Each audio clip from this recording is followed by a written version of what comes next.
All right, so welcome to this video tutorial about how professional and highly paid digital marketers create their social media campaign strategy.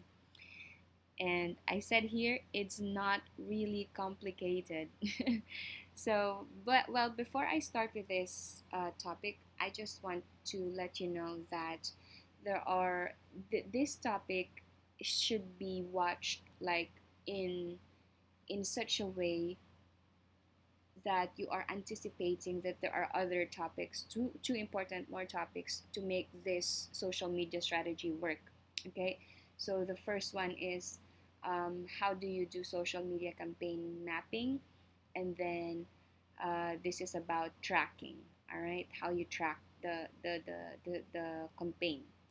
So I want you to understand that the social media campaign and the overall goal of the business is to generate sales. But generating sales is like, you are going to marry the person you really love the most.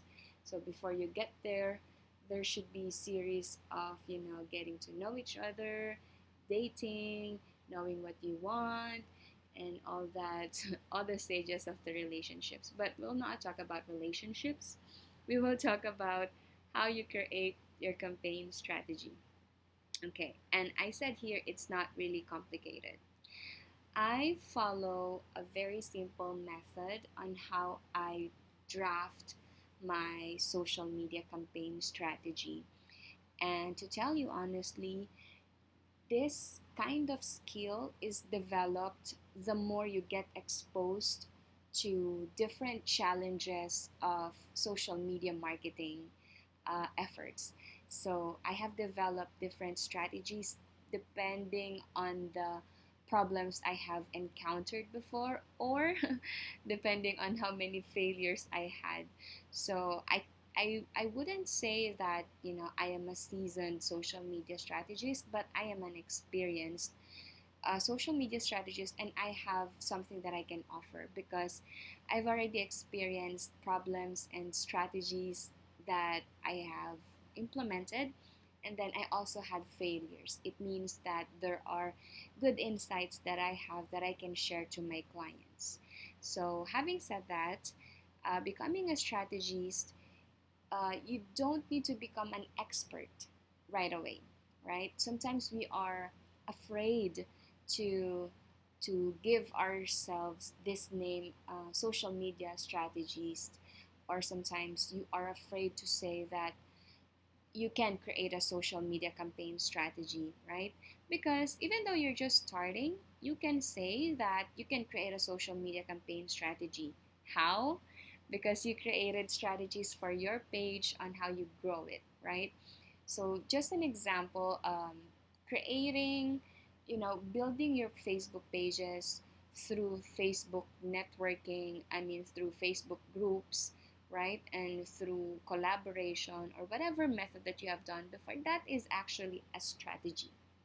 So, the strategy is the map, or like, the overall journey. It's like when you're going to have, if it's like if you're going to travel, so you wanted to know how you can get there, right? So that's the overall essence of strategy. So the million-dollar question: how professional and highly paid digital marketers create their social media campaign strategy. And I said that it's not really complicated, because because if when I say that it's not complicated, it's because you just have to follow what other people are doing, and you, of course, you need to have wisdom to see if it is applicable to your situation or to your client situation, and executing it like the how to's. You can always just Google it, right? So when you craft the strategy, it doesn't necessarily mean that you know everything right off the bat, right off the bat. You don't need to know all the details right away. Because to tell you honestly, Facebook is changing rapidly, and the next thing you know, there will be no more Facebook pixel, right? So it could be as drastic as that. So you don't need to have like a super detailed plan when it comes to a strategy. You just know where you're going, right? And then if you encounter a problem, you solve it one problem at a time. So when I say it's not complicated, because I will share exactly what are these highly paid digital marketers do, and what are and I will be giving you examples as well. So let's go. Step number one. Okay, you have to be a mechanic. So the main role of a mechanic is to diagnose and plan to fix a car, right? But here, you are going to diagnose and plan to fix something in the business, right? To fix for the business. Now, in fixing the business or fixing the social media campaign strategy or the social media marketing, I have here ABCs. You have to know who's the audience, who's the competitor, and what's the difference of the business that you're helping with.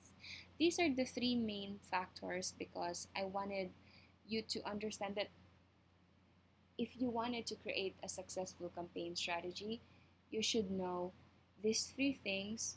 And without these three things, it will be impossible for you to fix the campaign or to create a campaign properly.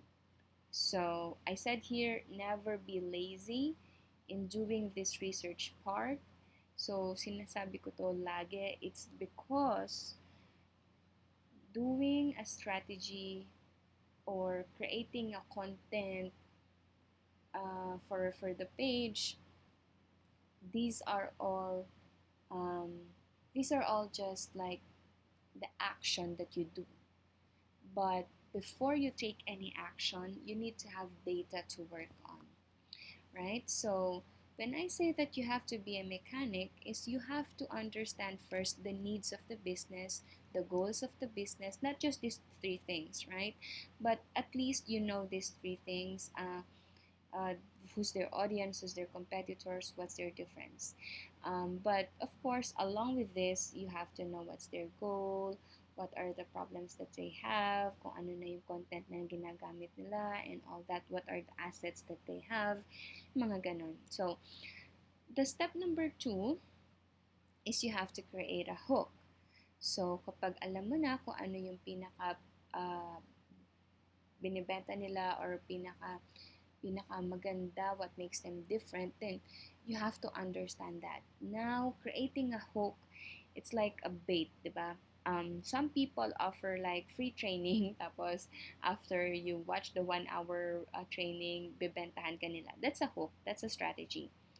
Or sometimes you can, okay guys, you can download this free PDF, or ako, like ginagawa ko, you can download this uh, free SMM handbook, send me a message. Pero pag nag-send kayo ng message, you will be in my chatbot, and then makakasama kayo sa pixel ko, so I can retarget you if I want, right? So that's the essence of creating a hook. Kailangan mabigyan mo sila ng value, and in exchange of that, pwede mo silang balikan. So what's special on what they do, yung mga highly paid digital marketers, what's special on what they do is they target only the past customers of their target audience. They are very specific in their targeting. They are tapping into the hot leads and not the warm leads. Thus, they can generate results right away with minimal ad spend. So, if you are not able to understand this part, it's possible that you don't know what's target audience, or maybe hindi ka pa masyadong familiar doon, or you don't know what's a hot lead or a warm lead. So, let me just give you a refresher. Kapag sinabing target audience, ito yung mga na-research mo na kailangan mong bentahan. And when I say hot leads, yung mga bebentahan mo, they have journeys. Okay? So, gaya ng sinabi ko sa relationship, kapag kakakilala mo pa lang kapag hindi ka pa kayo magkakilala pero nakita mo lang siya, cold lead mo siya, right? Pagka nalaman mo na yung number niya, nagte-text na kayo, that's a warm lead. Kapag nalaman mo na gusto ka na talaga niya, gusto ka din niyang nakaka-date, that's a hot lead, right? So, knowing the the right message and the right hook, and knowing kung nasaan na yung journey nila, right, is very important. So knowing what hook is the best on a specific audience is very important. Magkakaroon ako ng discussion mamaya, example nito para mas malinaw siya. Okay? So, step number 3 is understanding your branding and marketing. So, branding, marketing, pinag-usapan na natin to, but let's just have a review. Marketing is the strategy you use for getting your ideal target market to know you, like you, trust you, and trust you enough to become a customer. All the stuff that you associate with marketing are tactics. Okay, so for example, yung strategy mo, that's a tactic. Kung anong content, that's a tactic. Saan mo gagawin? Facebook, YouTube, Twitter, TikTok, that's a tactic. But the marketing itself is the overall plan. Okay? Branding is the act of expressing a brand to attract and nurture the target audience to become and remain customer. So, para mas malinaw sa atin, since we are in the, um, parang an example sa relationship is, yung marketing is yung effort mo para mahanap si the right one. Punta ka sa gatherings, date, punta ka ng social media apps, mga ganyan, right? O kaya naman, pakilala ka sa friend, referral, ganyan. So, that's your marketing. Branding is how you present yourself. Branding is the thoughts or the belief, the opinions, anong gusto mo, anong ayaw mo. That is branding, right? That's your personality. So, if you understand the existing marketing efforts of your client, and you understand their branding, hindi ka mahihirapan mag-create ng kanilang strategy. Okay? Now, step number 4 is you have to do A/B testing. What makes you say kung effective ba yung strategy mo or hindi? You should always check the numbers. Alright? Hindi mo pwedeng sabihin kay client na basta maganda yung strategy, maganda satisfy ka na. No, they need numbers. Sometimes you cannot give like exact numbers sa sales, pero the more kapag ka ang kaya mong i-prove is mas marami kang nabenta, that is like a super effective marketing, di ba? But sometimes hindi naman kailangan na sales agad. Sometimes it's brand awareness, likes, or chatbot subscribers, or ilang email list yung nakuha, mga ganon. But the goal is you have to A/B test. Like, pag sinabing A/B test, kailangan mong i-check yung mga bagay-bagay. So, nilagay ko dito, what's special on what they do is, it's identifying what's the right messaging, right content, and right CTA. So, in the ideal world, kapag may budget si client, they are willing to do testing kung anong nag-work. So, for example, anong nag-work? Itong image na to o itong image na to? Itong video na tong mas maikse o itong mas mahaba? Itong video na ginawa lang sa phone o itong ginawa na high production or expensive production, right? So, anong CTA? Mas nag-engage ba sila sa learn more o sa apply now o sa mga ganun. So, you have to test those things for you to say that you have an effective strategy. Just like an example ko kanina dun sa kunwari magta-travel ka, there are so many ways para makaakyat ng bundok, di ba? But sometimes, kailangan mong maniwala sa mga data ng mga umakyat na sa bundok, di ba? So, sometimes, hindi, mas maganda sa route na to, ganyan-ganyan. So, that is the purpose of A/B testing. Sometimes, you have to go on this route na hindi pa alam ng marami because or hindi mo pa alam because wala ka pang data. But the more you do the testing, the more you do the campaign, the more budget that you have, of course, is needed, then the more that you will be able to refine the strategy. So walang strategy na naisip mo tapos jackpot agad si client. Walang ganun. I mean, depende, it's a pure luck or sobrang galing mo, but hindi hindi yun perfect world, right? So creating a strategy requires A/B testing, and then you just have to rinse and repeat. Okay? So also, I included here, sometimes hindi lang yung sa mga kung ano yung nasa anatomy ng ad mo. Sometimes other factors like kung paan, for example, yung CTA mo is learn more, tapos mapupunta sa website na 8 years bago mag-load. So, of course, kahit ang ganda-ganda na ng ad mo, tapos bakit hindi sila bumibili? Kasi matagal mag-load yung page, di ba? O kaya naman, um, gumawa ka ng design ng website or yung website design ni client, um, hindi naman pala problema yung campaign mo. Ang problema lang, kapag nag-click na sila sa learn more, since majority ng users nyo ay mobile users, pag-click nila doon, hindi pala kita yung CTA. I mean, yung button para bumili kasi pangit yung design, hindi maayos, hindi mobile friendly yung website. So, A/B testing is very, very important for you to know if the strategy is working. Okay?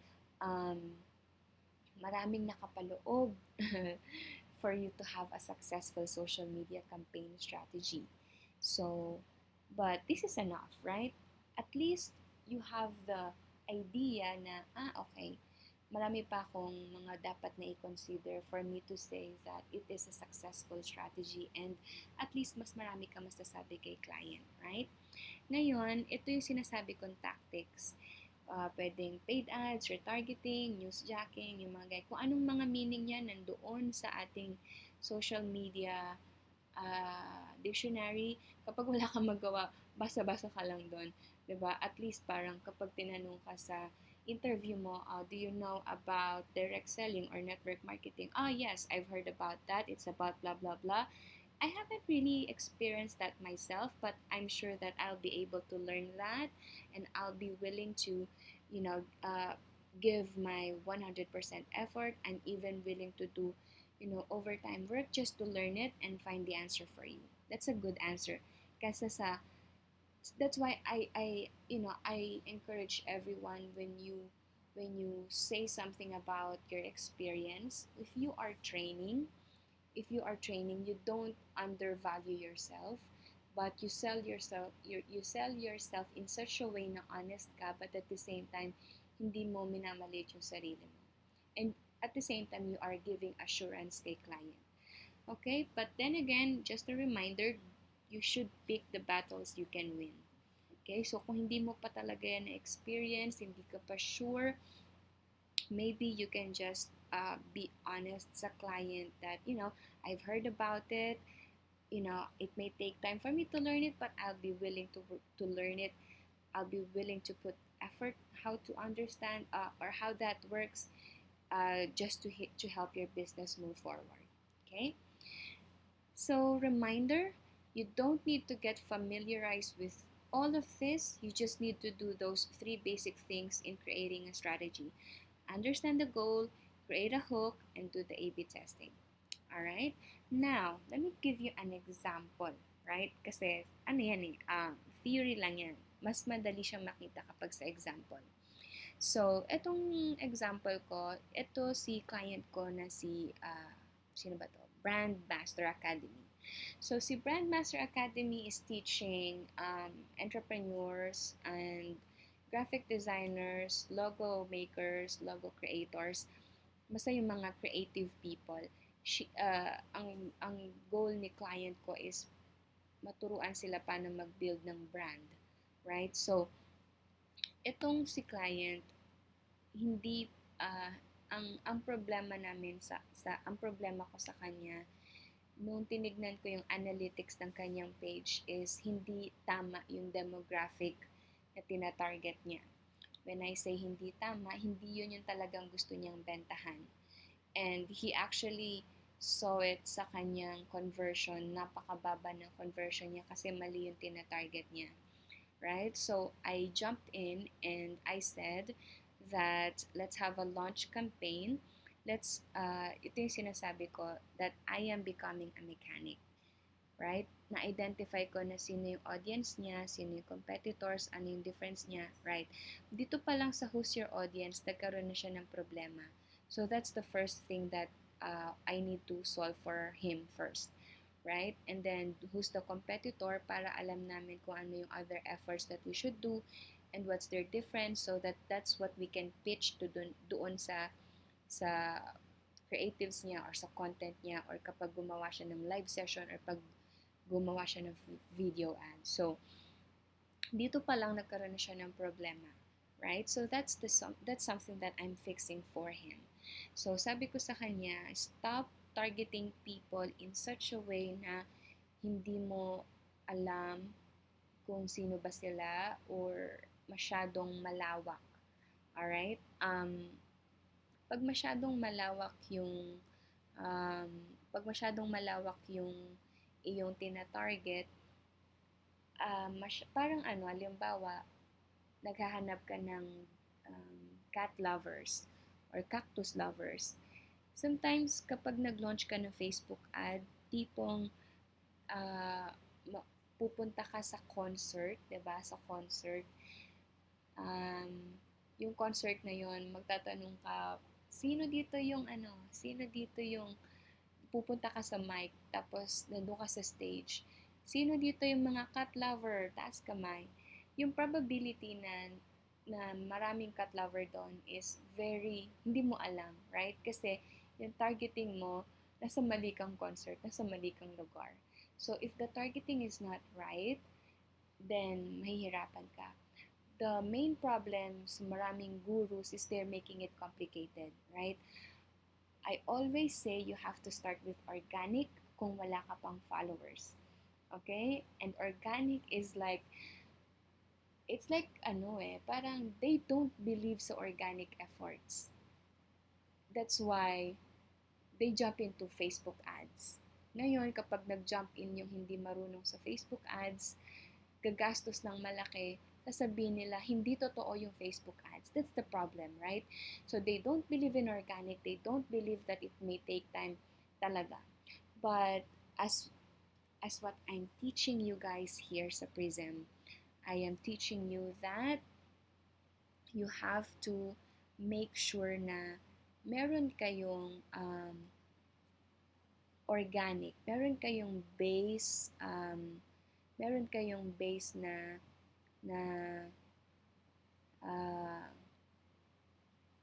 pinakababasehan. Alright? Pinaka kumbaga foundation. Alright? So, dito, bibigyan ko kayo ng example, no? So, yun yung gagawin natin sa kanya. Kailangan nating matarget yung tamang tao. So, ang process ko doon is I always ask ano yung assets ni client. Right? So, kapag alam mong problema targeting, then tatanungin mo ano bang meron siya. Meron siyang website. Okay, check. Meron siyang Facebook page. Check. Ngayon, kung sa website niya, for sure merong analytics yun. Kapag walang analytics, mahihirapan kayo because it means that you have to start from scratch.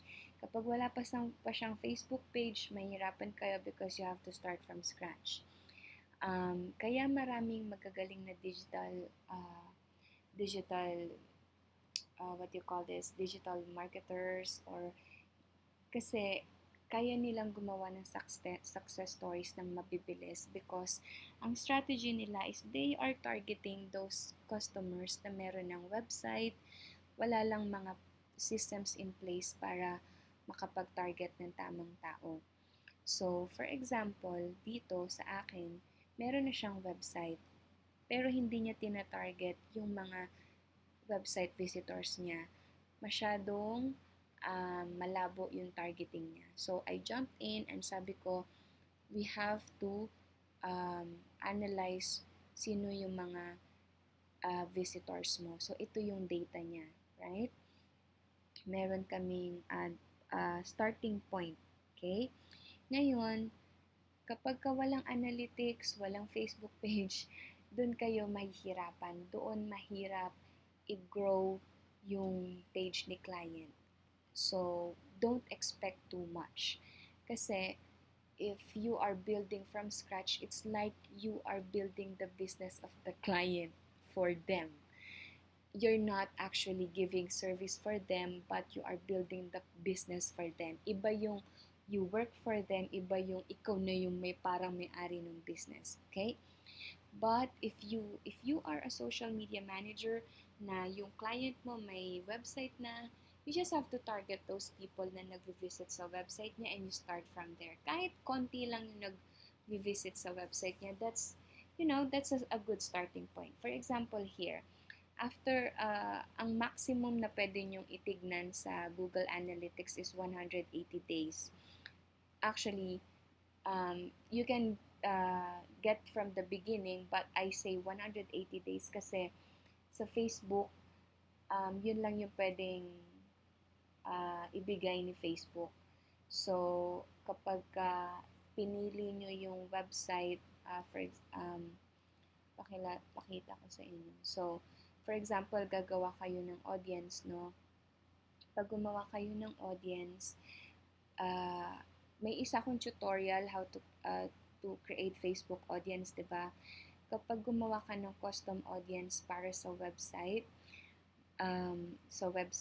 kailangan yung mga visitors lang in the past 180 days. Yan. Sabi niya dito, maximum time is 180 days. Right? So, kahit gaano kaunti yung starting point ni client, okay lang yun. Basta meron siyang analytics. Kapag wala silang analytics, mahirap. Kapag wala silang Facebook page, mas lalong mahirap. Pero kapag may website sila at may analytics sila, that's where you can start. Okay? Target mo yung kanilang mga website visitors. So, ito yung kanyang visitors for the past 180 days. So, para makita nyo lang paano ako nagsistart ng aking strategy. Paano ako kumukuha ng data. Right? So, ayan yun. Paano gamitin ang analytics? Sometimes clients don't know how to do this. Madali lang naman. You can set up your own analytics account. Tapos lagyan, kung meron na kayong nagawang website. So, pakita ko sa inyo yung website ng Work at Home Geek. I believe nasa personal account ko yung analytics ko eh. So, let's just go sa analytics. You can practice analytics basta may Gmail account kayo. Tapos, kung gusto nyo magkaroon ng starting point, gusto nyo ma-experience magkaroon ng website, I recommend that you create your own sites, Google Sites. So, yung Open University, kinreate ko yan using Google Sites. As you can see here, this is the Open University sites.google.com. Wala akong binabayaran.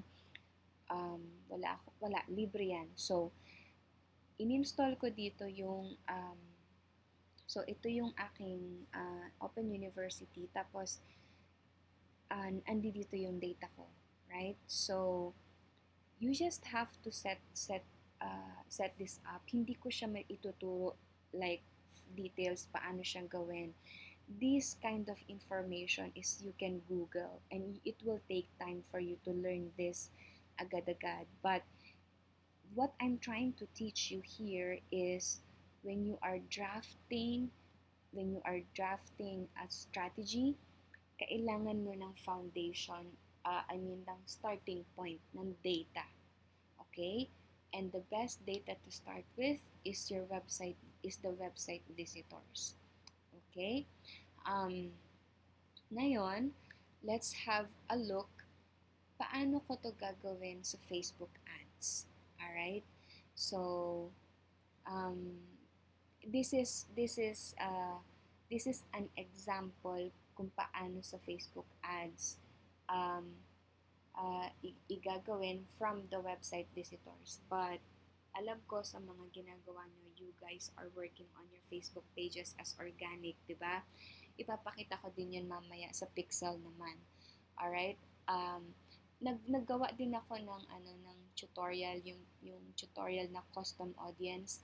So, creating an audience based kung sino yung nag-engage sa page nyo, we can have a refresher for that. Pero, again, ang bottom line ng sinasabi ko is you have to understand who's their audience, kung anong meron sila, what's their difference, what are the processes in place, so that you can give the right solution. I do not want to jump in agad-agad dito because I want you to understand that the research part, bank of ideas, okay, meron na siyang Facebook ads, okay, meron na siyang. You have to have a bank of ideas kung anong kalagayan ng business niya. Because if you will not spend time analyzing what is needed and kung ano yung meron na sila, if you fail to do that, the strategy will be weak, mahina. Okay? So, yun yung gusto kong bigyan ng emphasis. Alright? So, let's go back dun sa ginagawa natin. So, ito, ang itina-target ko sa kanya is website visitors. So, kanina pinakita ko na paano mag-create ng audience, custom audience, tapos website. Pero, itong website na to, matatarget mo lang to, magagawa mo lang to kapag ka may pixel na. Alright? Dito sa Facebook ads, magagawa mo lang to kapag may pixel na. So, how you create pixel, mamaya ituturo ko dun sa tracking. Pero, kapag wala pang pixel, mas mahirap yon. Alright? So, yan yung gagawin mo. And then, name mo yung audience, yan. So, nagawa ko na yan. Meron ng um, Facebook pixel si client, and then meron na siyang website. So, nag-proceed na ako dito. Sa analytics, kailangan kong malaman kung ano yung mga bansa. Okay? Bakit? Kasi, well, yun lang din naman yung maibibigay na information ni analytics. But, hahanapin mo, for example, gusto ko munang mag-focus sa United States. So, i-click ko lang dun sa analytics yung United States, tapos makikita ko yung cities, right? So, our top city is California, followed by New York, tapos yan. In this process, dito sa document na to, sinishare ko kung paano ko ginawa yung targeting, ina-explain ko kay client. Alright?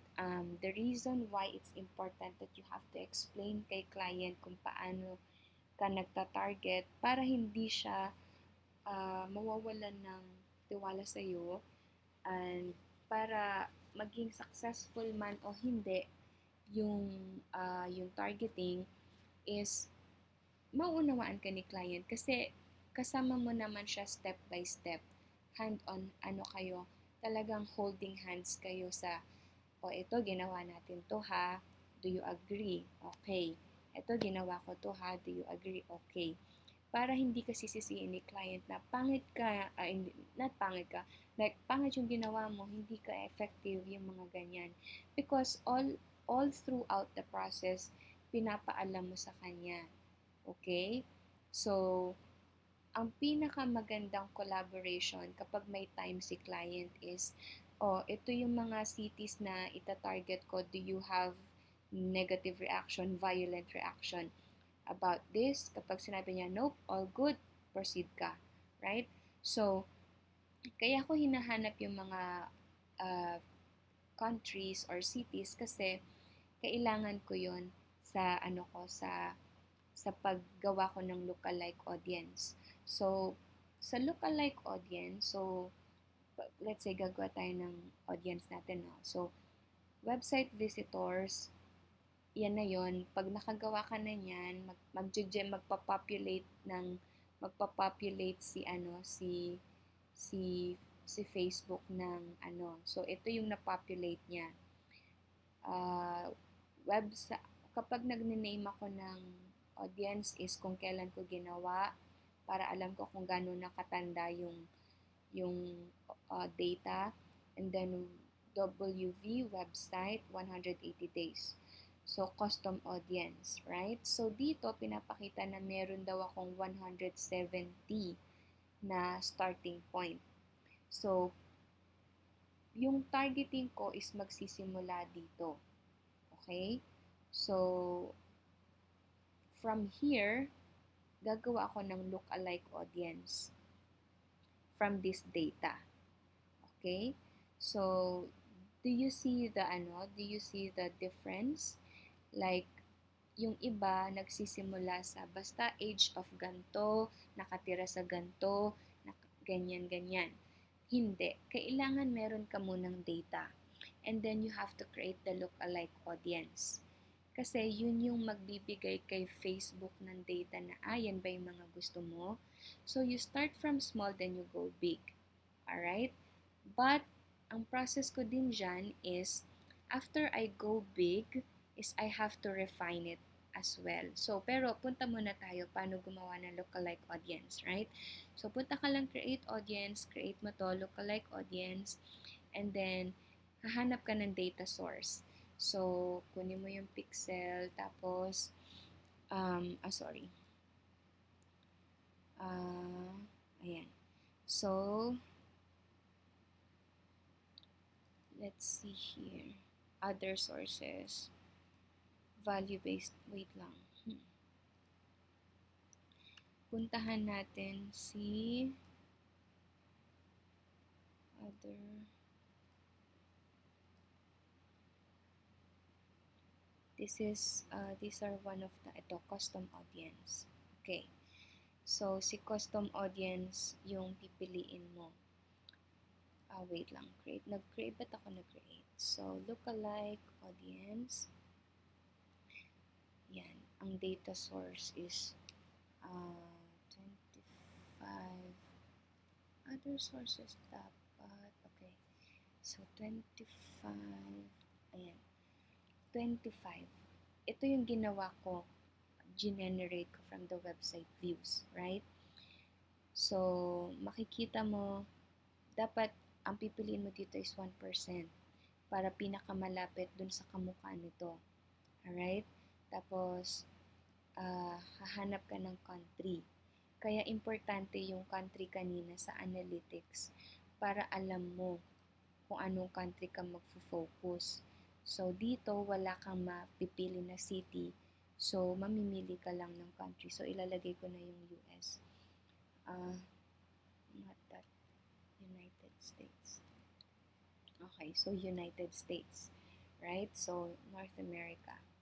Pili ko North America. So, binigyan niya na ako ng approximately 2,300,000. So, ang laki niyan. Kapag mas malaki yung target audience mo, mas magiging mahal or mas magiging, kumbaga mas malabnaw. So, we have to refine it, di ba? Kaya, kapag nag-targeting ka na, nagsimula ka na diyan. Nag-look-alike audience ka, US 1%, ito yung data mo, website views. Nag-start ka sa 2 million. So, from the website view na meron kang, di ba yung sa website view ko kanina, meron lang akong 1,700. Tapos, ngayon, meron na akong 2 million. Ngayon, from small to big, then i-refine natin to. So, pinakita ko yung pinaka-process ko kay client. Sabi ko, I've dived deep into 2 cities, blah, blah, blah. Ibig sabihin, nag-check ako ng city sa California, city sa New York, city sa Texas. So, 3 lang muna yung top 3 cities muna yung kinuha ko. Tapos, tinignan ko kung top 3 states pala, sorry. Top 3 states. Tapos, napunta ako sa top 3 cities. Okay, so, Irvine, Los Angeles, ganyan. So, after that, na meron akong data, doon mula sa 2.3 million, ina-narrow down ko siya. So, tinarget ko yung people living in this location. So, nilagay ko yung California, New York, Texas. So, from 2.3 million, nagkaroon ako ng 640 people. Right? Ngayon, ina-narrow down ko pa yan. Masyado pa siyang malaki. I'll narrow it down by age. Okay? So, by age, bumaba siya ng 530,000. Right? Palakihin ko lang ito ng konti para makita niyo. Okay? So, from 2.3 million sa lookalike audience, i-downsize mo pa siya. California, yung mga cities na i-ano mo. Tapos, ina-narrow down ko pa siya. Gusto ko yung mga high-end designers. So, yung mga high-end designers, sila yung mga nasa Illustrator, Photoshop, yan. Yan yung mga fina-follow nila na page. Interest nila yan. So, sila yung tinarget ko. Okay? So, yun yung Facebook strategy ko sa pag-target. Kapag in-approve yan ni client, ibig sabihin, tatanungin mo din siya, what's your budget for this? Ako, ang starting budget ko lagi is $15 per day pag kay client. Iyon na yung parang uh, pinaka mababa na pwede na. Alright? Tapos, i-run ko siya for 4 days. Yun yung parang pinaka-testing budget ko lagi.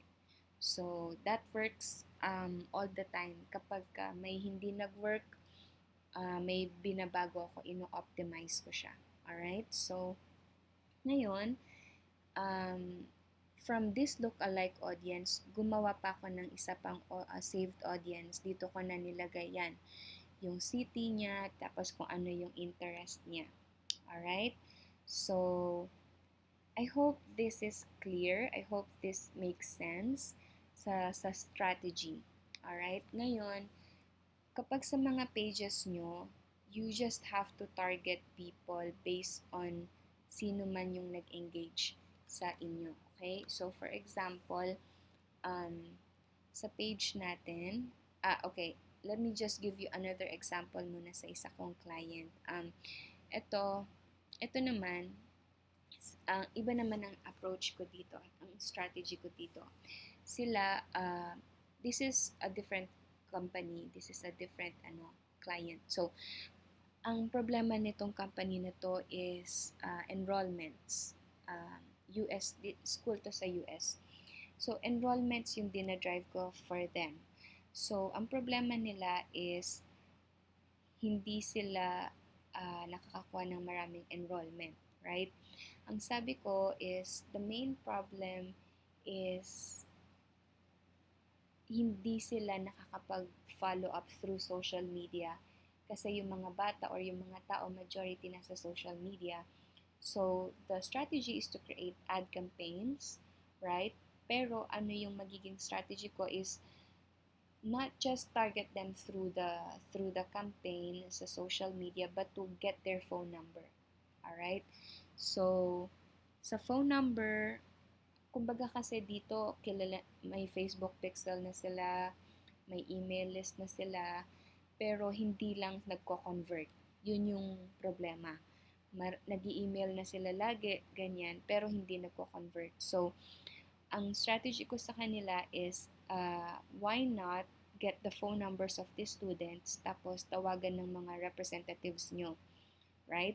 Iba yun kapag tinawagan sila because they feel personal connection, hindi yung targeting lang. And this is, this is a school. Hindi lang to product na bibilihin. So, they have to invest, right? They have to, this is like a life choice eh. So, hindi mo naman to, gusto ko to, ganyan. Gusto ko salasal agad-agad. Di ba, pag-iisipan mo muna siya. So, you have to give them guidance. So, depende sa kung sino, anong goal, that's how you formulate the strategy. Right? If you do not have like bigger picture thinking, mahihirapan ka mag-create ng strategy. But you don't need to have, you don't need to worry. That's why I'm here. If you have clients na ano kaya magandang strategy dito, you can ask me. As long as I'm available and you're within the group, I'll take care of you. But this is something that I want you to learn because this is very valuable skill. All right. So when you create the strategy, you have to understand, asan ba yung summary ko kanina? Okay, let me just go back here. Summary ko kanina. You have to understand the goal and then create the hook. So, dito sa hindi ko nabanggit na yung hook dun sa ad ko dito sa Grandmaster. Ang hook ko dito is meron siyang free training. Alright? Yung free training, it will run for 1 hour. Tatanungin yung email address. Then, through email indoctrination. So, i-email sila lagi. Meron kaming email sequence na nagfa-follow up sa mga nag-register online, sa mga nag-provide ng email address nila. Okay? So, that's the hook. And then, we are continuously doing A/B testing. So, that's how we do it. That's how you create the strategy. Ngayon, I've said that I know that for most of you, you are creating a strategy for your page, diba? So, let's say you decided na gusto mong mag-try ng paid ads for your page para ma-boost mo siya. Then, all you need to do is you have, same thing, you have to know who's your audience, you have to know ano yung ginagawa ng competitors, alam mo kung ano yung edge mo, but at the same time, alam mo kung anong meron ka. Ano na yung data na meron ka. Right? So, going back dun sa account ko. Okay. So, going back doon, saan na ba yun? Okay, here. So, let's say, meron tayong, gagawa tayo ng,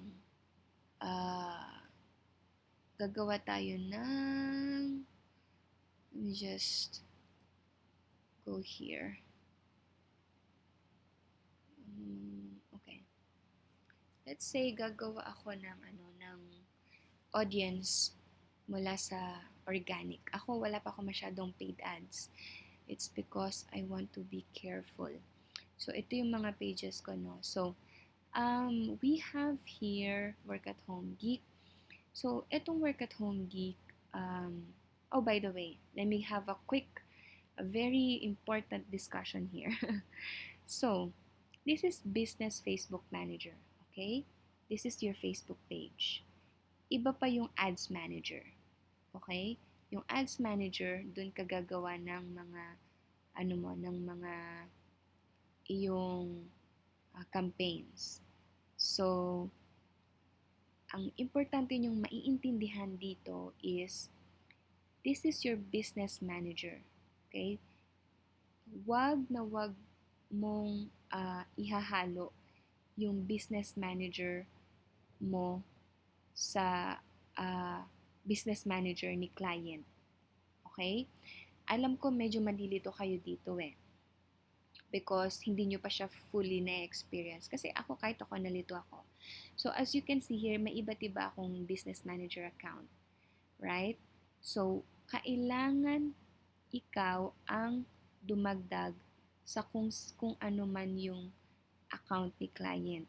Alright? So, wag mo silang idadagdag sa business mo. Kailangan ikaw yung mag-join sa business niya. So, for example, dito sa Pitman Group, this is their business ads manager, diba? And what they did is they invited me dito. So, may profile ako sa business nila. So, ganun yon. So, you just have to be familiarized kung paano ba isa-set up yon. Alright? Kailangan meron kang business manager, ads manager profile na pwedeng kung saan ka maa-add, tapos doon ka magma-manage ng mga ads nila. Okay? So, I know it can be very confusing sa una, pero you just have to get familiar with it. Kahit nga explain ko sa inyo, makakalimutan nyo din yan or pwedeng mag-iba na yung yung itsura. So, hindi ako magda-dive in. Gaya nung sinasabi ko sa inyo, information is very cheap. Not really cheap, but hindi siya ganun kahirap hanapin. Nasa Google, pwedeng magtanong. But yung mga basic lang, right? Ano yung business manager, ano yung ads manager, ano yung audience, ano yung pixel, at least alam nyo man lang kung ano sila, right? Tapos yung mga how-tos, nagbabago-bago yon. So you can start from the basic muna talaga. Right? So gawa ka lang, try mo lang, gawa ka ng business manager. So pakita ko sa inyo. Kapag gagawa ka ng business manager, all you need to do is go to Facebook, tapos click mo itong down arrow here. Tapos kung ayan. So gagawa ka lang diyan. Ayan, manage ads, manage pages, right?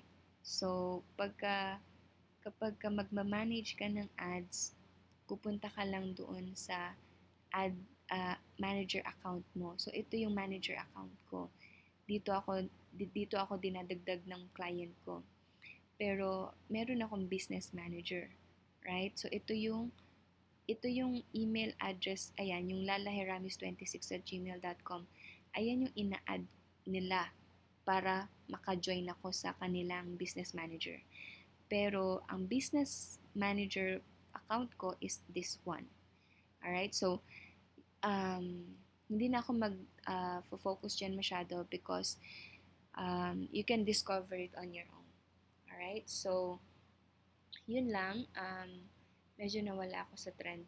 But, yun, you have to understand the goal, create a hook, A/B test, and yun yung pinaka-importante when you're creating the strategy. Okay?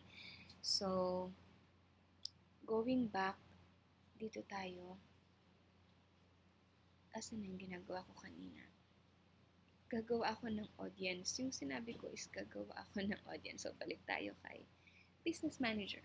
Kay business manager, gumagawa ng audience, okay? Huwag kang gagawa ng audience sa business manager ni client mo because that's not your business account. So, gagawa tayo ng audience dito. So, punta ka lang dyan, tapos, gawa ka ng audiences, tapos, gagamitin mo na yung existing data mo kung sino yung nag-engage sa page, di ba? So, kapag ikaw ay wala pang Facebook page, wala kang website, how can you practice, right? That's why I said the importance of creating a page is very, very important. So, punta tayo sa use Facebook sources, okay? Video. So, people who viewed at least 3 seconds of your video or ayan. So, depende. Kunwari, sa akin, kapag gusto ko talagang paramihin yung likes ko, paramihin yung views ko, gagawa ko ng ad, gagawa ko ng audience. Ang starting data ko is yung mga nakanood. Kapag ang gusto kong bentahan is yung mga laging nanonood at talagang nagtatapos ng live session ko. Ganon. That's how you use this. But, kung nag-start ka pa lang, kung saan yung mas marami, dun ka mag-base ng data mo. Right? Tapos, mamimili ka ng videos. Ano yung pinaka magandang video na kunin, yun yung pipiliin mo. Alright? So, tapos, lalagyan mo siya ng audience name. And then, pwede ka din magkaroon ng sa Instagram o kaya sa Facebook page. For example, sa Workout Home Geek, ayan. So, for example, sino na yung nag-engage sa page ko for the last year. So, pwede ko yan. Lalagyan ko engaged, kung kailan ko to ginawa, 10. So, 10 March 20. Right? Tapos, engage 365 days. So, ibig sabihin, lahat ng engage mula March 10 ng 2019 hanggang ngayon. Tapos, create audience ako. And then from here, kapag hindi pa sapat, then I will create lookalike audience para mas malaki. Pero kung okay naman na, pwede na yun. Alright? Tapos, i-refine nyo na lang. Depende kung anong location gusto nyo or kung ano yung mga behaviors na gusto nyo. For example, gusto ko yung mga mahilig lang sa PayPal. Ibig sabihin, yan yung mga freelancers. O kaya naman, gusto ko yung mga mahilig. Uh, Depende na yun sa targeting nyo, guys. Kayo yung mag-iisip ng targeting nyo. Okay? So, that's how you will be creating your Facebook ad. Pero dun sa pinaka-creation ng ads, I can show you something here. I created an ad for this business kanina lang because I optimized nag-optimize ako ng kanyang ads kanina. So, ayan. Pag gagawa ka ng ads, okay, naging active na pala. Alright, so, ito, ginawa ko sa kanya, create ka lang ng ad, and then, pipiliin mo yung campaign name. So, I always start. So, let's say 10 March 20. This is gagawin ko is video views. Gusto ko yung manood sila because the creative I'll use is video. And then, brand designers, kunwari. Yan. Okay? So, auction. Okay na yan. Huwag kayo masyadong malito dito. Alright? Ang pinaka-strategy ko when I'm creating an ad is I always make sure na tama yung targeting. Okay? So, kapag wala pang proper targeting, mag-ano ka muna sa video views. Tapos, kung sino yung nanood ng video views, yun yung kukunan mo ng data, then doon ka gagawa ng look-alike. So, that's another strategy. I hope you guys are writing this strategy, because it will really help you. So, ang ginagawa ko is video views muna. So, kagaya dito sa ginawa ko sa kanya, dito sa account, video views to, para kung sino yung nag-view dun kung sino yung nanood, ibig sabihin sila yung interesado. So, ibig sabihin sila yung first na data ko. Video views kasi madali lang yun. Mas mura bayad. Okay? So, kapag super wala pang data si client, sabihin mo, gawa kayo ng video, Facebook ad, gawa kayo ng video, or kahit kayo, sa inyong mga pages, gawa kayo ng video, tapos gawa kayo ng lookalike audience kung sino yung mga nanonood nun. Alright? Pero kung as in zero pa, as in brand new, mag-launch lang kayo ng bagong video, tapos mag-target lang muna kayo. Alright?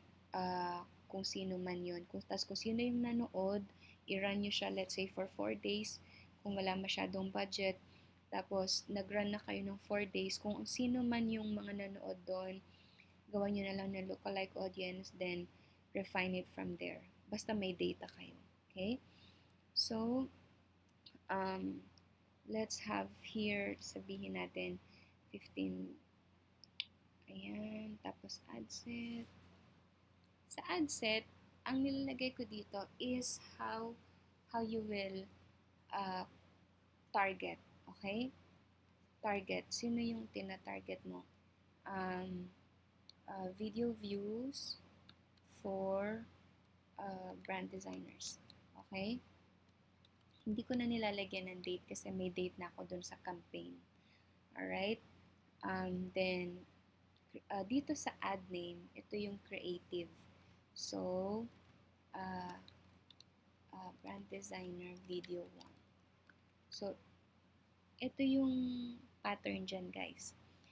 Campaign, this is about your goal or ano yung existing na data na meron ka. Video views ba? Or ano yung goal mo? Video views ba? Or ano yung data mo? Galing ba sa website views? Para alam mo kung saan comparison yung campaign. Alright? Tas brand designer, sino yung tina-target mo? Dito sa ad set, pag sinabing ad set, ito yung sino yung mga tao na yun. Alright? So, dito medyo mahirap siyang mapakita eh. Pero, let me give you an example here. I think, okay. So, ayan. So, for example here, 3 March reach. Reach yung gusto kong ma-achieve. Kailangan maabot lahat ng mga population na yon, specific reach, okay? Tapos, video story. Yan yung campaign ko. I see what is the campaign all about. Then, ad set. Pag sinabing ad set, sino yung tatargetin mo? Okay? Target, look-alike audience. Look-alike audience ng ano? Ng email list. Okay? Ito yung pangalan ng email list. Tapos, kapag kinlik mo pa yan, mapupunta ka sa kanyang ads. So, ito na yung content ko, how big is Avila. Alright? So, that's the main difference nitong tatlong to. Huwag kayo masyadong malilito. And kung paano siya gumagana. Alright? So, balikan natin yung ginagawa kong Facebook ad. Asa na siya? Ayan.